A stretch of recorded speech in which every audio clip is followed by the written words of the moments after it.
Rekta na po tayo ngayon. Nako, itong si Kiko Matching, mukhang pinagtisis yata ni Senator Rodante Marcoleta at bagsak po sa thesis.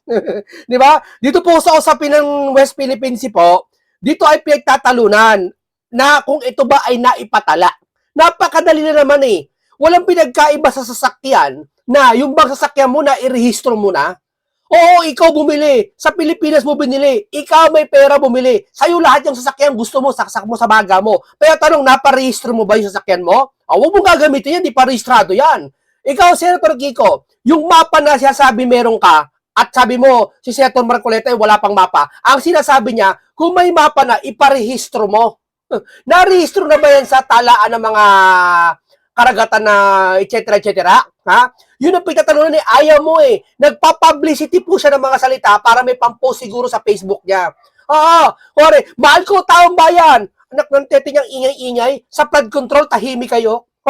Tahimik kayo, di ba? Sige, palagay natin konting may ingay kayo. Pero yung bang ingay nyo dyan sa West Philippine Sea, siyang ingay nyo sa flood control? Hindi. Wala nga eh. Bakit? Kasi gusto nyo talaga sa China na maraming galit sa inyo, gusto nyo makabawi. No? Kung talagang totoo, hamon ko, challenge ko sa inyo, kung talagang mahal nyo Pilipino na ipinatanggol nyo sa China, bakit ngayon lang kayo nagsilitaw? Huwag mong sabihin ngayon kayo naging senador. Di ba? Kiko Matching. Di ba? Ito, painggan po natin na pinagtisis po ng isang professor ang kanyang estudyante, bumagsak po. 3 po ang kanyang grade. Ito po.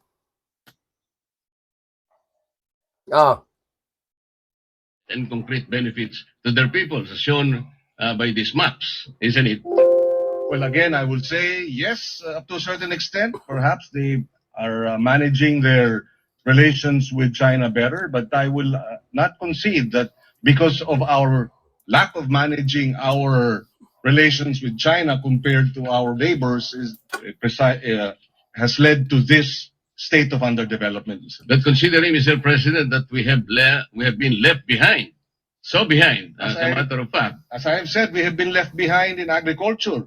Is that the fault of China? Our relations with China? We have been left behind in infrastructure. Is that because of our sour relations with China? Of course not, Mr. President. There are many reasons why we are lagging behind. And yes, if we are able to better manage our relations with China, we may benefit from it. And definitely, I would like to see that at some point. But at this point, Mr. President, we're fighting for our sovereign waters and our territorial sea. And I think in this case, we should rally behind the Filipino claim in the arbitral ruling, Mr. President. Our agriculture is lackluster. Our tourism is not giving us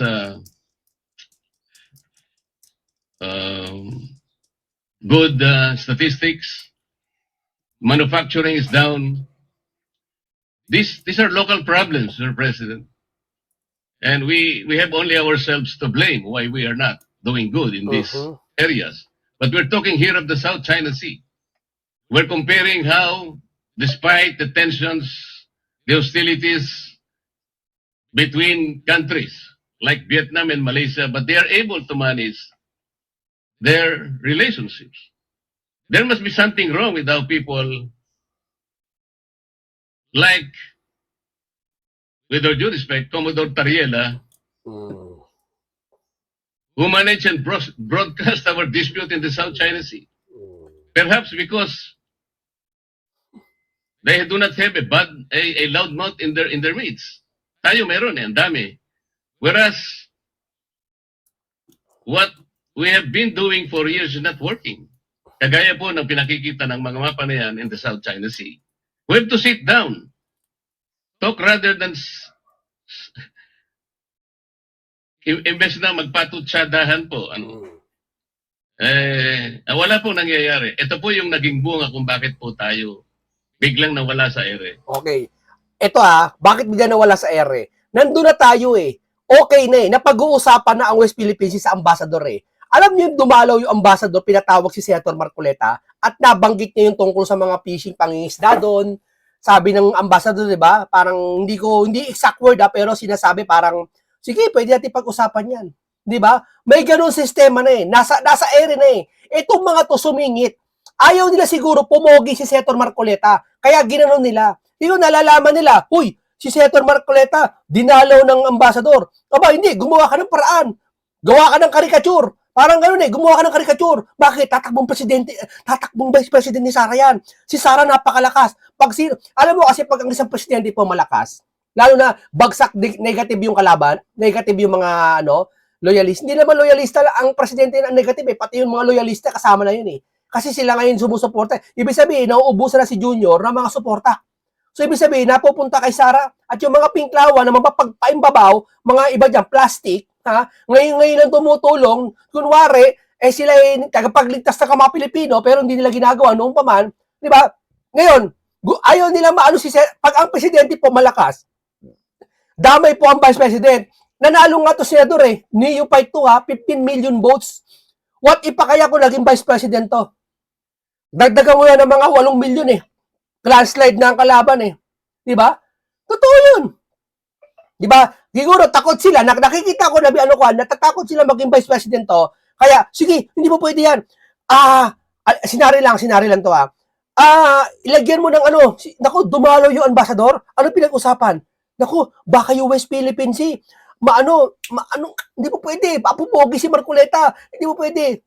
Kasi kung talagang naipatala niyo yung mapa na yan, at gumagawa kayo ng aksyon, marami ng mga aksyon na pwede tayong makakuha. Biruin mo ang tagal nyo na, ikaw mismo Panginoon nagsabi, ang tagal ng iringan yan, ang tagal ng iringan yan. Bukod ngayon lang kayo lumitaw, pagtanggol ang Pilipino, at etong sila Tarela, hindi gumagawa ng paraan yata. Bakit?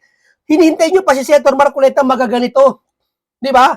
Nakaagawa ng paraan. Biruin mo sa tagal-tagal nating hinanap, pinatawag siya na ambasador, nagulat niya lahat ba't si Marcoleta pinatawag? Bakit? Ako may teorya ako, ba't pinatawag yan bakit? Kasi tiwala sa kanya. Yung husay niya, hindi lang tiwala sa kanya. Pati syempre, doon na yung pagiging religyoso niya. Alam naman natin kung anong kinakaniba niyang reliyon, religyoso siya. Nakikita ng China yun, nakikita na yun, mapagkakatiwalaan to. Diba? Ito yung tao na, hindi to kurako na pagkakatiwalaan to. Diba? Ganun lang kasimple yun Ang China po, matalino din yan, nag-iisip din yan. Nag-iisip din niya kung anong pwede nilang bang tao na yan, pagkakatiwalaan mo. Mag-apply ng trabaho sa'yo. Yan, parang hindi yata bagay yan. Ano yan Di ba yan? Parang may kasong ganyan. Di ba? Kaya nga may mga may mga resume ka, may NBA ka, may police ka, kung may kaso ka ba. Pero nakita niya si Marcoleta, mapagkakatiwalaan, napag-uusapan na yung mga isda, pwede ba kami mahuli sa West Philippines Sea? May ganun ng point may ganun Kaso, itong mga to, ayaw nila. Baka pumogi siguro si Marcoleta, tumakbong vice president, talo sila. Di ba? Yan ang nakikita ko, I know that being bombastic Mali yung Tarele, ayaw yung tanggapin. earns him likes and makes him probably feel like a rock star, Mr. President. I know national anger sells newspapers. I know mindless patriotism wins accolades. But in reality, as the map show, Mr. President, we are all losing out and are being left behind. The way forward, Mr. President, is open discussion. The starting point is respect for each other's views and the views of our opposing claimants, be it China, Vietnam, Malaysia, etc. The draft resolution, with all due respect, is not the right start, Mr. President. Mr. President, if I may just point out, the matter of Commodore Torriela, whether we agree to his statements or not, is one issue. Another issue, Mr. President, is that the Department of National Defense and the Armed Forces of the Philippines have rallied behind Commodore Torriela and condemned the behavior and the actuations of China's embassy officials. If I may quote, Kakapala, gusto nyo pag ang China binalasubas tayo ng China, doon na tayo sa WPS. Pag binalasubas nyo presidente ng China, kapag sumagot ang China, galit kayo. Aba, ugaling mga dilawan talaga. Ugaling dilawan talaga. Di ba? Department of National Defense. Sige, ugaling ng mga dilawan Di ba? Pag inasar mo siya, aasarin ka. Pag inasar mo siya, galit siya. And the armed forces of the Philippines Yeah. strongly condemn such an affront to any of its members and reiterates that it shall not be cowed by any official of PROC, whether in their homeland or as guests here. And we shall continue to speak against their lies and malign actions when such are committed. That is our Department of National Defense. That is our armed forces of the Philippines, Mr. President. The very least that we should do as a Senate is rally behind our Department of National Defense and our men in uniform who risk their very lives to defend the West Philippine Sea, Mr. President. So the actuations of Commodore Tariela may not be may find discomfort with some of our colleagues, and we will respect that.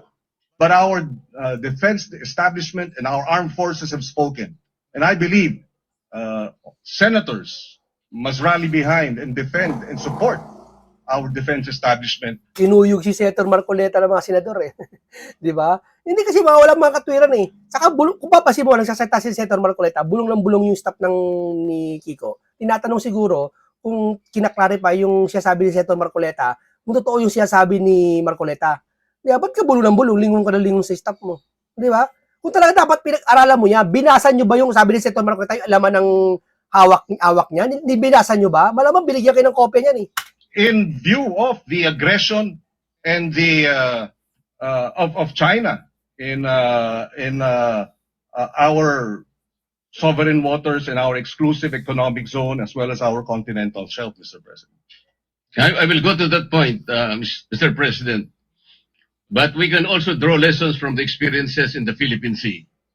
In 2008, Malaysia and Indonesia had a naval standoff when Indonesia found oil and gas in Ambalat Field and Ambalat East, and Malaysia offered the same areas as Black, ND6, and ND7. To de-escalate, they agreed to a moratorium in 2009. Last year, their national petroleum corporations agreed on a joint exploration and development. We ourselves are experienced in cooperation in the Philippine Sea. Let me show another map. This is the last map, Mr. President.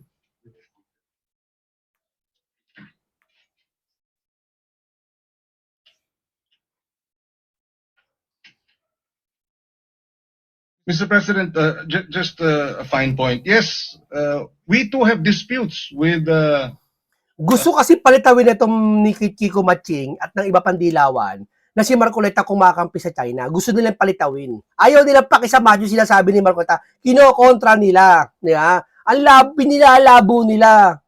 Vietnam, with Malaysia, and even Indonesia, Mr. President. But the difference is that they do not water cannon us, and they do not ram their ships, their coast guards, their coast guard, the Chinese Coast Guard, to our Philippine ships, Mr. President. It's an entirely different story in that regard, Mr. President. O hindi niya naman gumaganti yung mga Coast Guard natin ng quarter cannon. Hindi gumaganti. Kinakanon tayo ng China. Mali yung ginagawa ng China. Pero ano yung susukli mo, Kiko? Bilang isang senador ka ng Pilipinas, edukado kayo. Ano yung susukli mo? Tinutulad nyo kagaya ng isang, yung nagsasabing lowest rank? Kay Senator Marcoleta, yung grupo nila nagsasabi, yung Panginoon nilang nagsasabing lowest rank yung pinakamagaling na abogado sa Pilipinas, nagsasabi yung grupo nila, ano sinasabi ng grupo nila? Na hindi parang ginaganto tayo ng China, ginaganto tayo ng China. Ano gusto mo, gumanti tayo? Hindi naman sinasabi natin gumanti tayo sa canon. So, anong gusto mo? Wala ka ba dyan na masusolusyonan na patuloy tayo magbobombahan ng tubig? Tiga. Let me show you this map, Mr. President. This map is from the US-funded think tank Asia Maritime Transparency Initiative, or AMPI. On the map are areas marked with X. On the upper right hand of the South China Sea, the mark refers to the exclusive economic zone and continental shelf overlap between the Philippines and Taiwan. We have a fisheries and law enforcement agreement there. On the lower left hand, Mr. President, the mark represents the dispute over extended continental shelf between Philippines, Malaysia, and Vietnam. We are in discussion with Vietnam now. on the bottom corner are disputes over Sabah and the territorial sea and contiguous zones it generates. In Sulu Sea and Celebes Sea, we have a tri-point with Malaysia and Indonesia, and the same in the Philippines with Indonesia, Palau, Japan, and Taiwan, emanating from Pratas Island.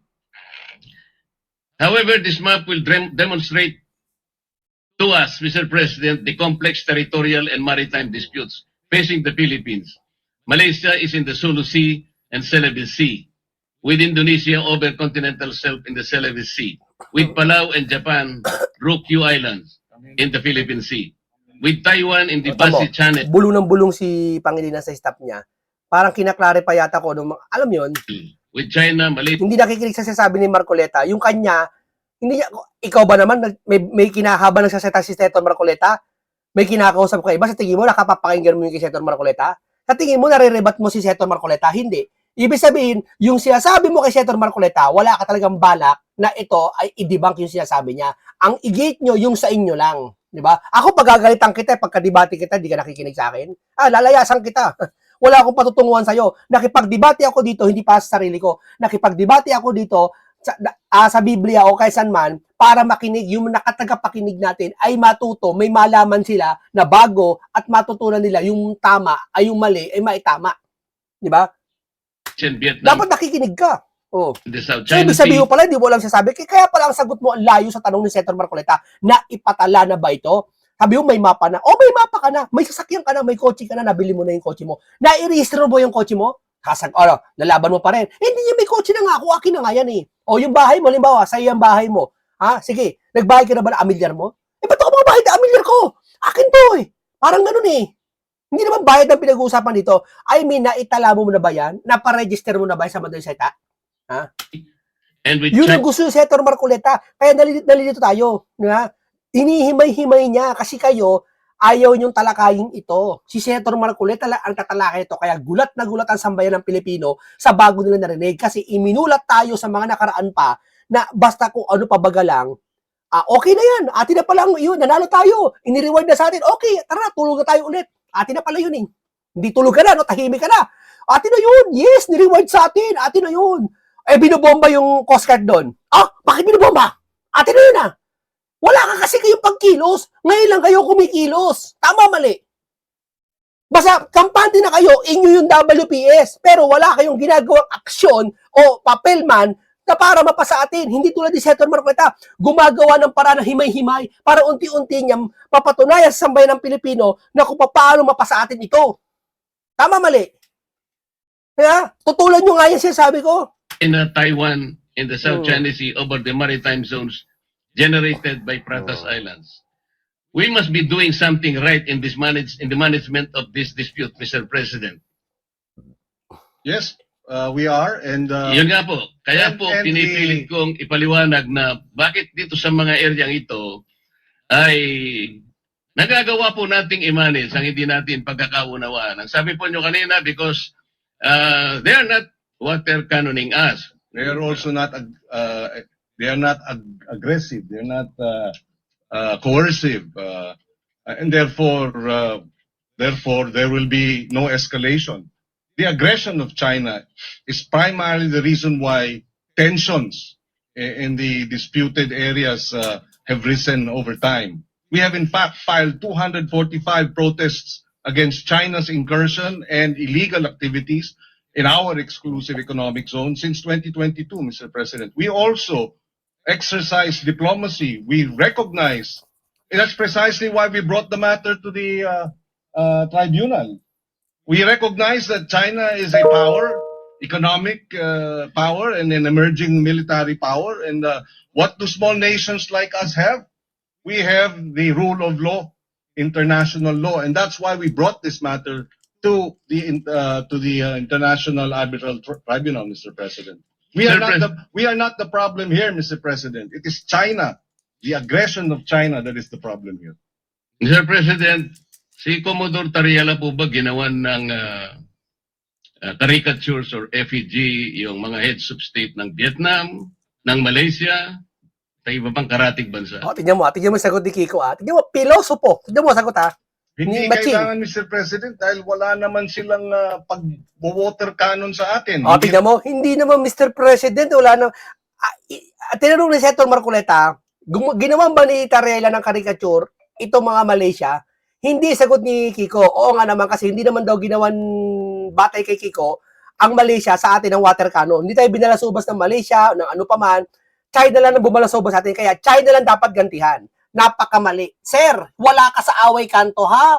Huwag kang magmagaling, ha? Huwag kang magmagaling sa Pilipino. Ginagaya mo yung style na akala mo yung Pilipino under, gusto niya barong-bado, gusto ng Pilipino, ganun eh. Nasuntukan, away. Hindi ganun, sir, ha? Sir, ang pakikipag-away, sir, hindi yung individual. Huwag niyo ikumpara katulad nung dating nagsabi ng lowest na si Marcoleta, na para daw nag-squat. Ano yan, ginagawa niyong literal na parang tao na makaaway kayo, na individual, mamaya pwede magbati, pwede magdimandahan. Hindi yan, sir. Sir, ang away na to, sir, hindi individual. Away to na kung saan maapektuhan ng ekonomiya, tourism, OFW, at iba pang mga produkto na mula sa China hanggang sa Pilipinas. Naisip niyo ba yon? Hindi to away individual. Kung away individual lang, pwede magkabati. Anong papapala ko sa'yo kung hindi kita batiin? O kung mapapala ko sa'yo kung batiin kita. Di ba? Walang mapaapektuhan eh. May sarili tayong trabaho. Kinakain ko sa pera, sarili kong pera, gastos, sa'yo din. Di ba? Huwag niyo ikumpara, sir. Ha?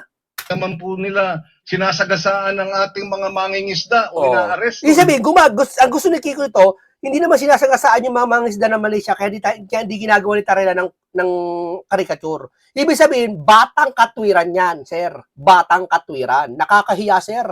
Di ba? Nakakahiya po yung ganyang katwiran po. Hindi na naman nila,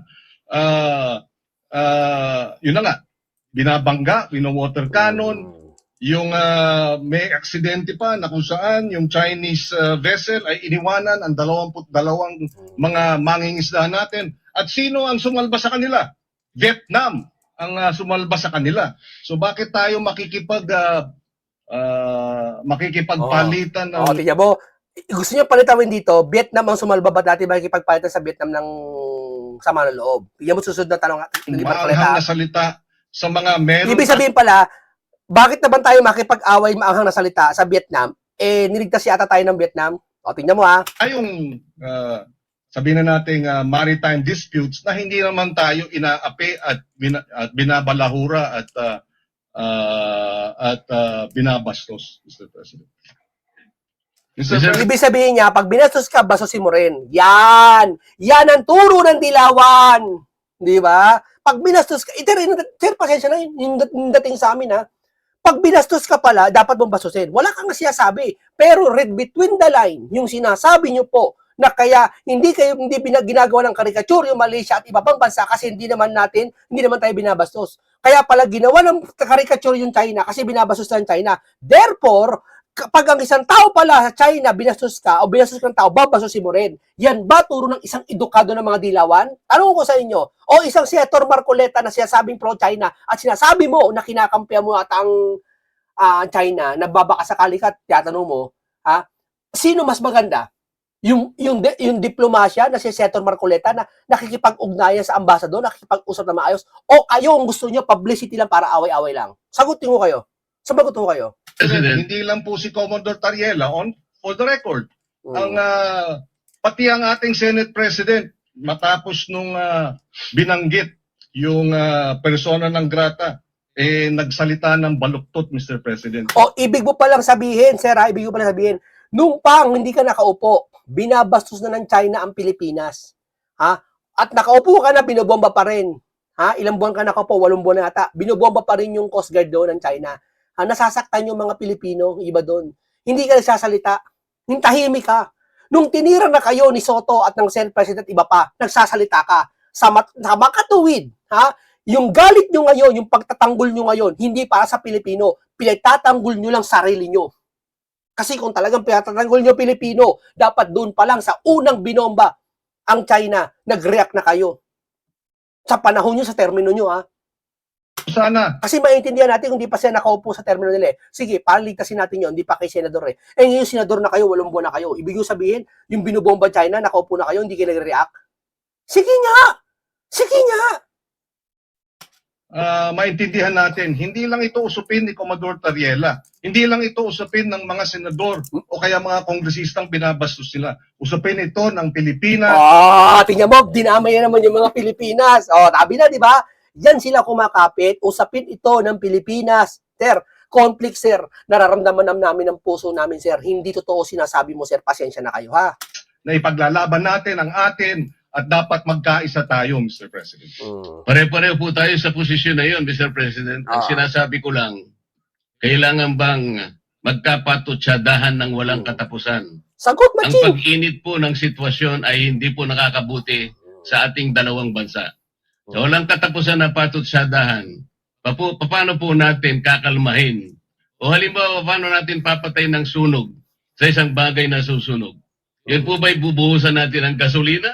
O kailangan nating sabuyan ng malamig na tubig? Dapat pasagutin mo muna si sir, si Kiko Maching eh. Sagot, Kiko Maching. Sagot.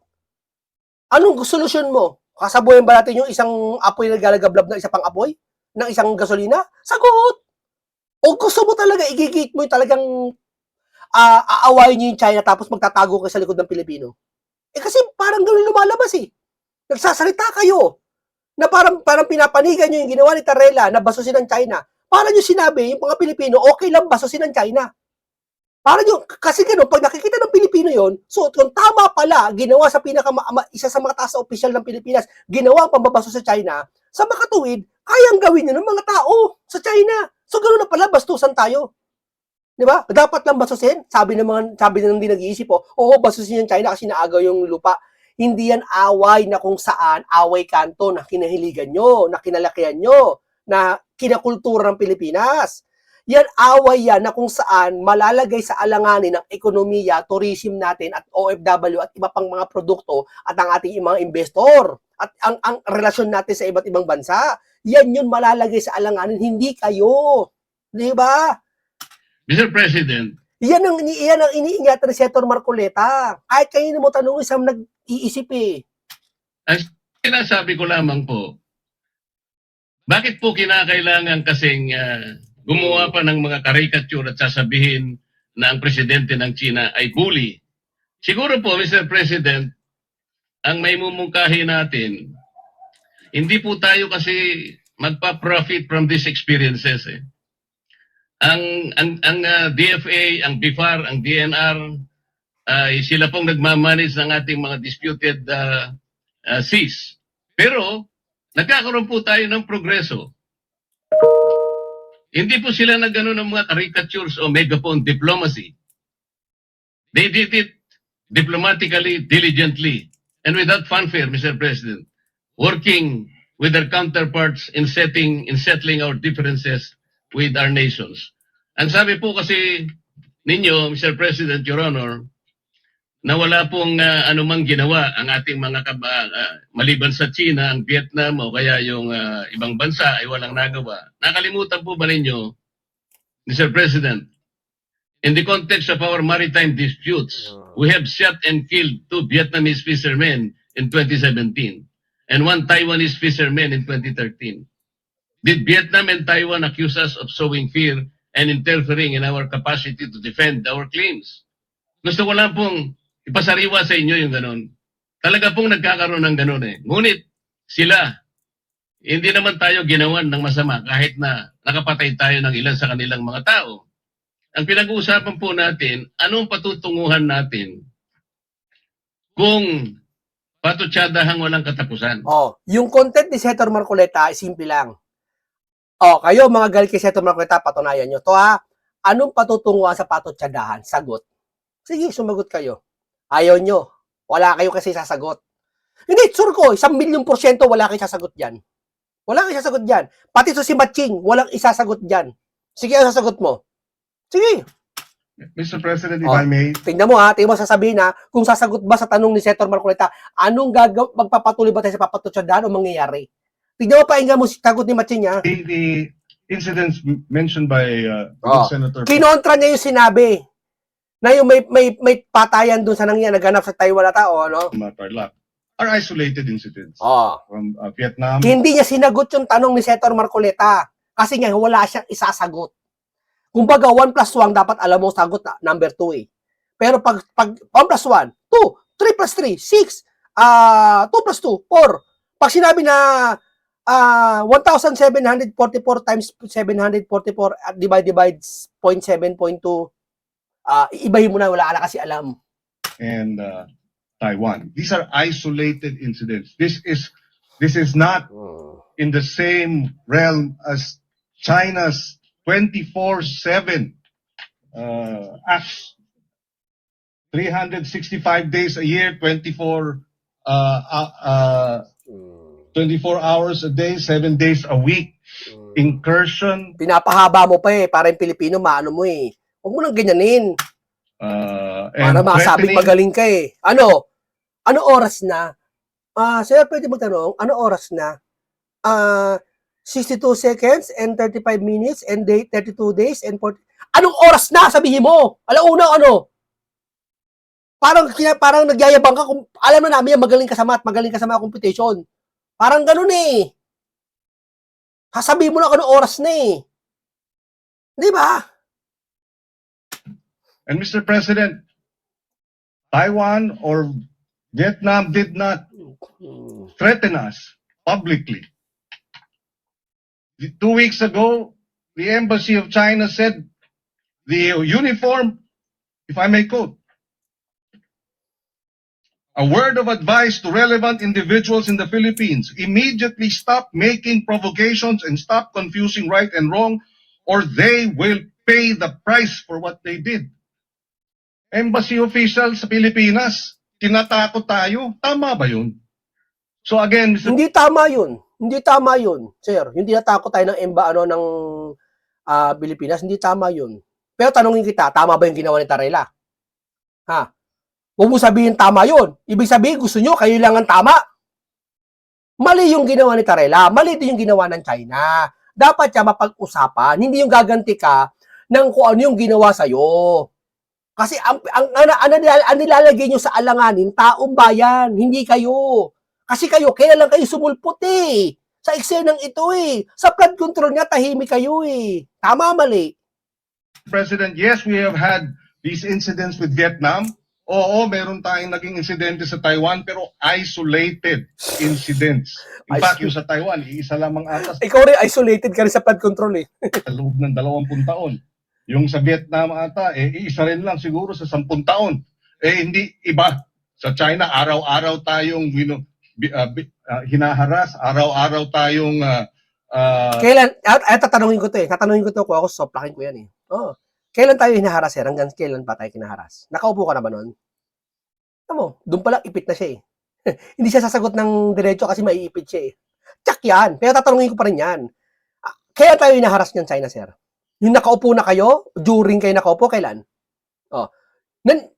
Mapakita ko sa kanya eh. Yung nakaupo na kayo, hinaharas tayo ng China. Nagsalita ba kayo? Hindi nila sasalita. Tapos ngayon, tinira kayo, magsasalita kayo? Sasabihin nyo, Pilipino, mahal nyo? Wow! Diba? Hindi kami naniniwala, sir. Kung mahal nyo Pilipino, nakapokus kayo sa amin. Diba? nandyan, nagtayo na nga ng kanilang airport, artificial islands, lantaran, Mr. President. So, apples and oranges ang pinag-uusapan yung insidente natin with our neighbors like Vietnam and Taiwan compared to China. Ibang-iba po. Isolated or otherwise, Mr. President, nakapatay tayo ng kanilang tauhan. Ilan po ba ang pinatay ng China sa atin? Oh, ayan, dahil magagalit dyan. Anong Marcoleta hintayo pang may pumatay? Yun ay papasok nilang word eh. Mali yun. Mali yun. Yan ang nagkakamali mga Pilipino. Diba? Dito, ang China, gusto nirebat ni Senator Marcoleta, wala naman talagang pinatay ang China sa atin. May naputulang daliri, oo. Pero ang gusto ni Senator Marcoleta rito, maayos na pakikipag-usap dahil walang mangyayari. Hihintayin ba natin may mamatay? Yun ang gusto ni Senator Marcoleta parating eh. Wala naman namatay, pero hihintayin ba natin yun? Yun yung sasabing, kausap dapat matalino. Hindi kung san-san lang. Matching. Yan sabihin ko sa'yo. Meron po ba? Well, Mr. President, Hindi niya alam. Hindi niya naiintindihan niya, sir. Ang alam na nito, akala niya matalino siya. naputulan ng hinlalaki. At yung 22 sinagasaan ng Chinese vessel at iniwanang mamatay, kung hindi sinalba ng Vietnam Vietnamese fishermen, namatay na yung mga yun. So, Ilan po ba, Mr. President, ang sinalba ng China kamakailan? 17 Filipinos. 17 fishermen. at Ano po ang nagpapasalamat ginawa tayo. ni Commodore Tariela? At He was very nagpapasalamat tayo. condescending, Mr. President. Imbes na pasalamatan niya ng buong puso sapagkat 17 mga kababayan natin ang naisalba. Ng China. Ano ba, sasagot na ng mga Pilipino? Ito sagot ng mga Pilipinong ayaw Ba't natin papasalamatan ng China? Kasi yung WPS inangkin natin. Yun, doon na naman sila pupunto kasi yan ang tinuturo ng mga opisyal natin sa bansa. Sabi yung hindi nyo tinuturo yan. Ano yung ginagawa nyo ngayon? Sinasaway nyo ba si Tarela? Mali ang ginawa? Yung China, mali yung ginawa nun, oo. Pero mali din ang ginawa ni Tarela. Sinasaway nyo ba? Therefore, kaya hindi yung sinasaway si Tarela para yung tinuturuan ng Pilipino, ipinamumuka sa Pilipino, tama yung ginawa ni Tarela. Tama, mali. Di ba? Oh, Yung kanyang pagpapasalamat na ginawa, hindi siya nagpasalamat. Nagpasalamat ba siya sa naligtas ng China? Hindi. Ba't namin papasalamatan niya? Sabi ng mga Pilipino, ibang Pilipino, ba't namin papasalamatan yung inaangkin ng China? Ipapasalamatan pa natin yan. Ganyan. Yan na natutunan nyo sa mga politiko na ngayon lang kayo pinagtanggol. Di ba? condescending, Mr. President. Uulitin Let me suppose that the embassy that is challenging your position, Mr. President, is questioning your knowledge. What if the Vietnamese or Malaysian, what if China tells the Philippine embassy in Beijing not to post or publish views that contradict the international law opinions of Chinese officials? Would that be acceptable to the Philippines? I'm sorry, Mr. President. I beg your indulgence. You are saying that if Vietnam publishes, Wala ka ata sa sarili, sir eh. sorry, I missed the No, the what if China tells the Philippine embassy in Beijing Tatanungin naman yung staff natin mo. not to post or publish views that contradict the international Kinukuyog nyo pa si Senator. Marami yan eh. Kinukuyog si Senator Marcoleta eh. Ayaw nila eh. law opinions Di of sila Chinese makapaniwala eh. Di ba? Buti niya, si Senator Marcoleta, magaling sa abogado eh. Sa reasoning ako harapin nyo. officials? Would that be acceptable to the Philippines? Halimbawa lang, sinabihan yung ating embahada doon. Huwag kayong magpapublish Yes, ng mga well, views. well, Mr. President, that's their country. They will do what they will do. Ikaw na, sige, Matching, awayin mo sila. Kami dito, kami kay Marcoleta, makikipagkasundo kami sa China para mapunta sa amin WPS, para makuha namin sa kali. Kayo, awayin nyo. Sige, alam nila, eto prangkahan tayo. Alam nila pag inaaway nila China, hindi talaga mapupunta yung WPS. Kaya nila ginagawa to para magpapogi sa inyo, mga kababayan. Para sa 2028, manalo sila. Oo, kasi kung talagang matatalino isang tao na to, alam nila pag inaway yung isang tao, meron bang isang tao o bansa o anumang lahat ng reliyon, lahat ng pagsamasamahin mo, kapag inaway mo, bibigyan ka. Lalo na pag sayo yung galing yung sayo, ibibigay kaya sayo pag inangkin na niya. Sige nga, kahit magnanakaw pag nahuli mo na ninakaw yung cellphone mo, pag talagang binugbog mo yun, baka hindi ibigay yun Hindi ko bibigay, di ba? Binugbog mo pero bigay mo na, kausapin mo, nakakulong ka na, ibigay mo na.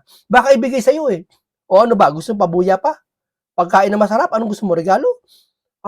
Baka ibigay pa Walang pinagkaibento sa hostage niya.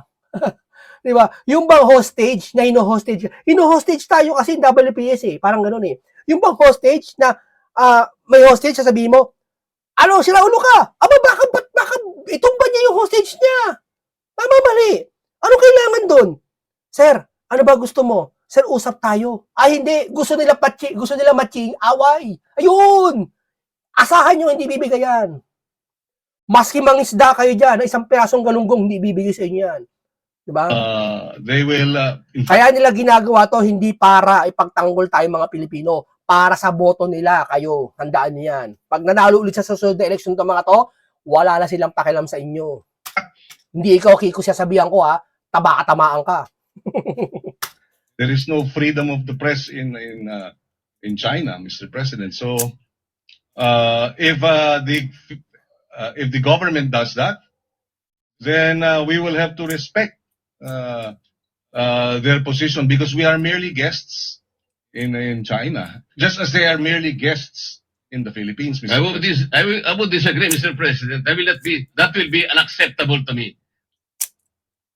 Another question. The Philippine Embassy in Beijing. Okay, mga kaibigan, Ganito lang po muna tayo. Dito ay sinasabi natin, ano na yan, parang umulit-ulit na yan. Dito po, sinasabi natin, malinaw na malinaw po ang gusto ni Senator Marcoleta na maipatala ang mapa. Yun lang po. May pakuyog-kuyog pa. Kinuyog siya dyan, mamaya papaano ko sa inyo sa ibang programa natin, ha? Oo. Napakalabo mo, Kiko. Ha? Kung talagang mahal mo Pilipino, kayo, ha? Dapat doon pa man pinagtanggol nyo na yan. Nagsasalita kayo, pinapaliwanag nyo sa tao kung ano yung mapa na yan. Wala kayo eh. Senador kayo, wala kayo. Si Senator Marcoleta, may natututunan kami. May nalalaman kami mga ganyang mapa, oh.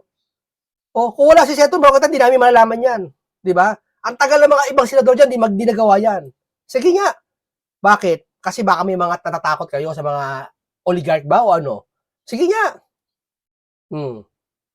Okay, hanggang dito lang po muna tayo, mga kasama natin. Lagi tatandaan natin, para hindi kayo maligaw. Si Senator Marcoleta gusto niya mabawi ang WPS sa maayos na paraan. Dahil hindi natin kayang bawiin ang WPS sa ginagawa nila Kiko Matching. Tandaan nyo yan. Paalam sa inyong lahat.